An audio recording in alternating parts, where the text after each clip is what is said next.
Good time. Here, All let's right. get this dog up here so she's still. We'll do a Shelby here. All right, cool. All right, so hey everybody, I wanted to just welcome Dr. Marco Torres here. We got a real live doctor on the call today.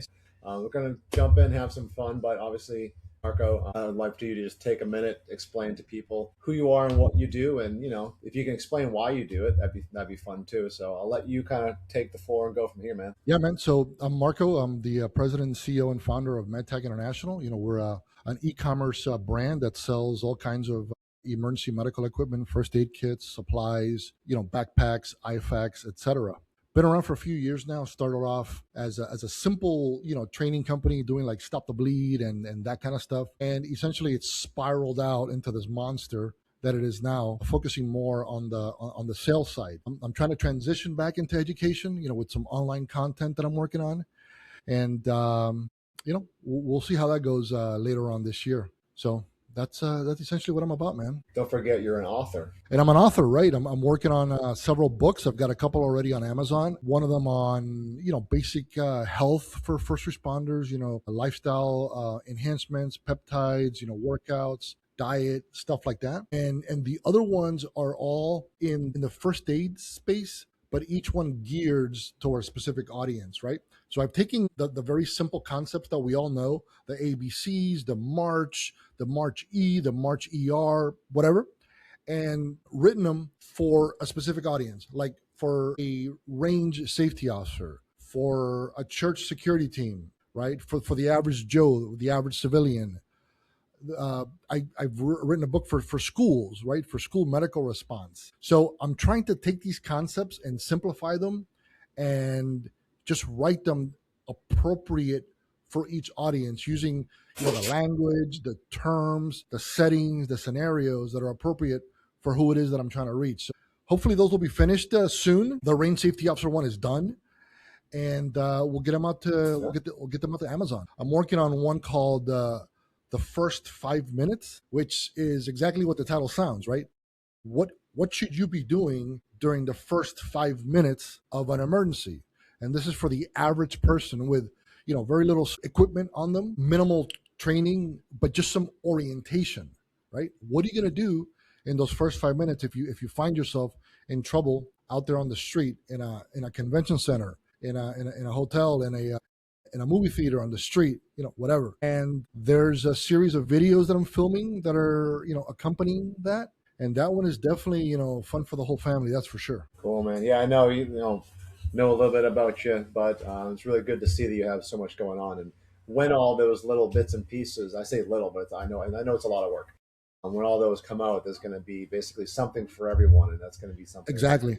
And that's I the idea, right? definitely Because people need. there's a lot of stuff that's out there that's all over YouTube, and it's very like militaristic in nature, which there's nothing wrong with that, right? There's nothing wrong with tactical combat casualty care, TCC, TCC. But what might have been good in Fallujah or Afghanistan may not be the best approach for the average Joe or for the average soccer mom. So I'm trying to take those simple concepts of emergency response and applying them to the right audience. So we'll see how it goes, man. It's going to be great, man. Hey, I mean, you have a lot more background into this too. You've been in the medical field for years and years and years. So I'm going to let you answer this in whichever area of your professional life you want to. But can you kind of think of an obstacle or a hurdle that you've faced and overcame, and just kind of like walk us through like how it came to be and how you got through it? Because I know that a lot of business owners will be listening to this, and there's a lot of problems that we're currently all facing. So I always like to get an answer from one specific thing. So fire away. Yeah, man. So really, the obstacle is essentially trying to do this by yourself from the get-go, because that's exactly what happens with me, right? I started this business on a whim a few years ago with really no direction and no particular business knowledge. I don't have any kind of business background. My background is military, tactical shooting, and medical. Right. I don't have a BA. I don't have an MBA. I don't really have this kind of background. I dabbled in e-commerce back in the '90s when it first came out, but that's that's it, right? I just had an idea. I had some creativity, and I had like the technical and knowledge of the subject matter, but that's it. So essentially, when you're trying to do this by yourself, it's overwhelming because there's so many different things that you have to do at some point in order to have some modicum of success. It was essentially fun and games when you start, because you have a very small product line, and you're only selling this and that, and you're working out of your apartment and that sort of thing. But once you start growing and growing, it's like, okay, what do we do? How do we approach this? And particularly when everything is self-funded, right? Everything is self-funded. Yes. Everything that the company makes is put back into the company. There's no loans here. There's no multi-million dollar grants or investors or anything like that. So these are all things that I have to overcome, and which I'm doing, right. We're definitely doing this. The other challenge is, well, you see what the big guys are doing, you see what the influencers are doing, and then you have to ask yourself, well, how do you do this? And by that I mean, they're all over the internet, they're all over email, they're all over Facebook, Instagram, and whatnot. And when you start thinking about that for a minute, you understand that there's two ways you could do it. You could do it very, I guess, natural, where you just grab a phone and start filming yourself, or you could try to do it a little bit more professional with a team, a cameraman, an editing crew, etc. And all of that takes money. All of that takes money. All of that takes resources, Yeah. time, None of that's free. investment, right? And you've got to go figure out how to get that done. And then what else do you do? If you want to make your business grow, you have to advertise one way or the other. And that's another monster of an obstacle, because where do you start? You're peppered every single day with dozens and dozens of ads on Facebook on, hire us to be your marketer, hire us to do your ads, hire us to do your Facebook advertising. And it's like, where do you even start? And what you have to realize quickly on is that you have to spend a lot of money on this to get some results. And that's a challenge, particularly if you're doing it by yourself. And if you're doing it by yourself, well, what does that even mean? That means that in order for you to advertise, you have to have which means graphics, which means pictures. You've got to put something together to show on these platforms. And it can't just be one, it's got to be multiple, different varieties, right? That Meta and Instagram love variety. They love different content. Who's going to do that, right? You as a business owner That goes in. can't do that all day, every day. And if you don't know what you're doing, if you're not, a graphics guy or an advertising guy, you don't understand the psychology of advertising, you're going to spend a lot of time on this. So eventually you have to go out and get some help, right? Of people that do this for a living and can help you out. So that's the biggest step, is from when you say, okay, I can't do this. I have to go out and get help. You have to find the right help, and this help is going to cost the money. So you've got to be ready to take a hit for a few months before all this work starts kicking in, right?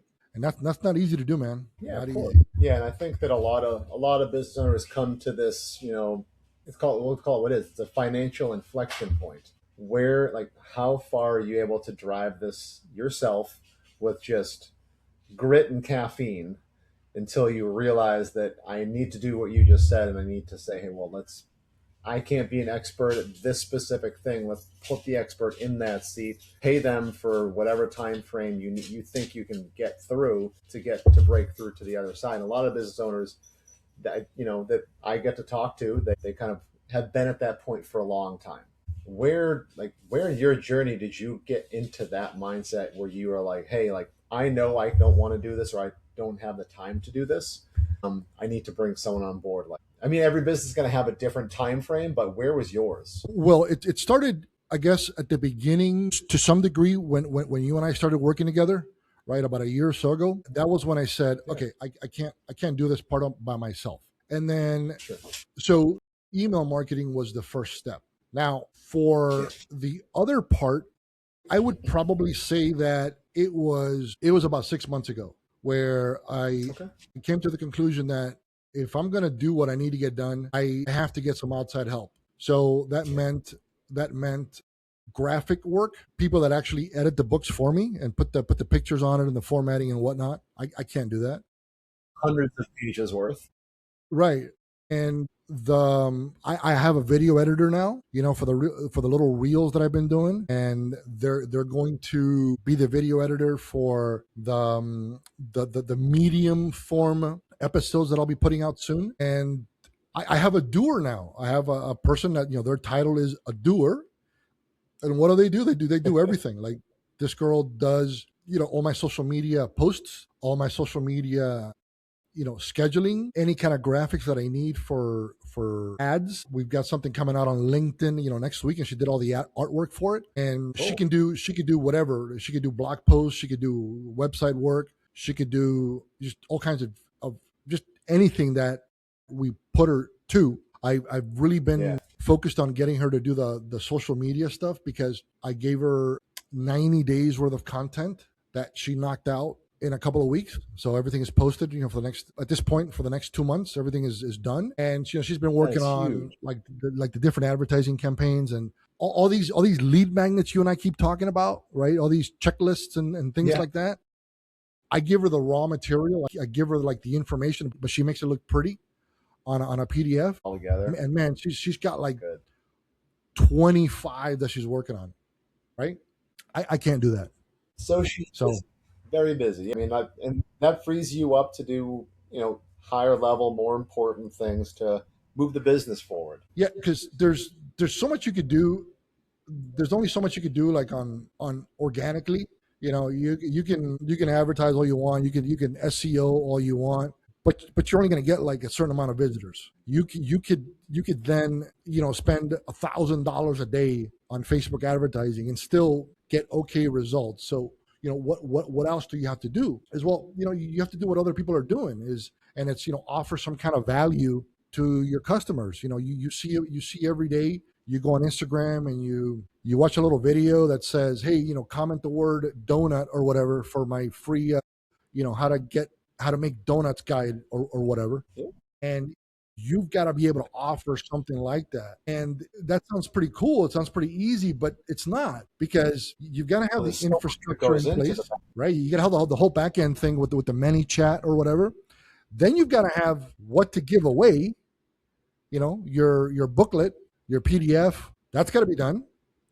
And then you have to have like the content. You got to sit here and film your videos, and then you got to schedule them and promote them and reschedule them over and over again. So, Yeah, it's not one and done.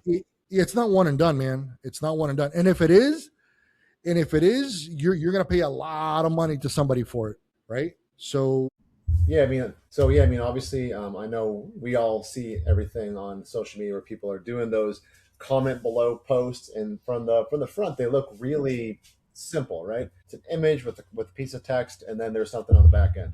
But you and me both know, because we do this as well, how much goes into, like you mentioned, so much creative testing, copy testing. You have the program on the back end, the automation, the flows, the stuff you're giving them. And if you are doing email marketing, you have automations. There's emails on that should piggyback off of that. So people just see this one little photo on their feed, but they don't see it's like the iceberg analogy, right? They see the tip, they don't see the rest. So there's, like you're saying, there's a lot that goes into it. And when you're going into business yourself, doing it on your own on a shoestring budget right away, you do come to that financial inflection point where you say, hey, I can't do this on my own. You got to find something in the business to hand over to an expert, and everyone has their different points. So it's a matter from a business owner's perspective to say, hey, I am at that point. I need to go find someone to do my graphics, do my website, or whatever those other pieces are. And it's a financial strain for a little bit, but you got to look at it as more than just a financial strain. You need to say, hey, I'm paying this person to do this. I'm freeing up this many hours in my day or week. I'm going to take that time and go do this. I'll move the business forward. That's the big kind of mindset shift that a lot of business owners kind of struggle with. yeah, and maybe some folks that are listening to this have the type of business where this is really not relevant, because they're a craftsman, or they make something and they're so good at it that just work gets thrown at them, and they may not need to advertise, or or care for it. But that's not the reality for a lot of people, especially when you're selling something or when you're in e-commerce or whatnot. Because even though this might be still considered, a niche industry, there's a lot of players in the game, right? And there's a lot of players in the game that are selling a lot of the same things that you are. So you have to somehow find a way to stand out in some way. And yeah, there does come a time where you've got to take that plunge and get some kind of help, right? Little by little to sort of get you over to the next level. Yeah. So that's why it's important to have a community like the one that you have going on, where people that are in relatively similar niches can get together and talk about that stuff. A bunch of gun dudes, a bunch of holster dudes, knife dudes, and dudettes, right? Talking about things that are relevant to the industry. I think that's like super helpful. And, I'm hoping that people can benefit from that. Well, that's the hope here, man, and I appreciate you bringing that up. So yeah, I mean, obviously the last question I love to ask folks is kind of fun. Is if you could go back to before you started MedTech, what and you could get in that DeLorean and go back to the future here. What piece of advice would you give the younger Marco to help you get through those things, or just some piece of advice to take into business? Just probably pull the trigger a little earlier on some things, particularly getting help. What I really need to do still, and I don't know if I could have done it earlier, but if you're in e-commerce and you're selling product and you're shipping product, you've got to get help when it comes to that, particularly if you carry a lot of inventory, right? You've got to figure out a solution to bill, print, pack, ship these orders as fast as possible. So if you're facing that challenge and you need help around the warehouse, that's something that you really want to get early on. And I know it's tough because we're not selling beauty products or clothing or whatever the stuff you find at Target. Some of the stuff is pretty unique, and you have to have like actual product knowledge. So finding the right help might be a little complex, and you may not have the profit margin to hire one of these 3PL companies to do the fulfillment for you, because fulfillment by Amazon or fulfillment by one of these fulfillment houses is expensive. And yeah, and if you don't have a great profit margin, that might be a challenge, man. But that's probably one thing that I needed to have done sooner, and I still need to get that done now. But that would be it, and that's something that's relevant to my situation, right? It may not be relevant to everybody, but if it is, get someone to get shipping and packing all that off your plate. You don't want to do that. I believe it. Yeah, no, I've been a part of a lot of those conversations, and it's amazing the complexity on the back end. But when you do find that right partner that you can hand that off to, I think that is probably one of the biggest things that frees up the most time. Yeah, absolutely, man. It's hours of the day doing that, for real. And even though your Yeah. volume may not be anything to brag or to even talk about, it still takes a long time. It takes a long time. And if you can't get that on lockdown, well, then how you going to scale and bring more business? Because if you bring more business, you're going to fall back worse into that hole of delays and delays and delays. And that's a big problem. Yeah, and then you won't get any repeat customers. You'll get bad reputation. All those negative domino effects will happen. Those are all So, things that yeah. stuff that I've dealt with and I'm dealing with. So just gotta push through, man. Work through it. Well, hey, that is strong advice for anyone to go back, press rewind, and listen to again.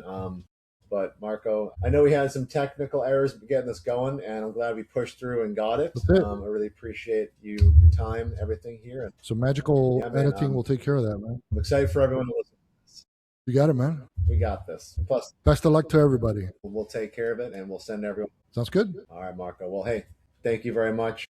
We'll see you. Cut. Cut. Let me press stop.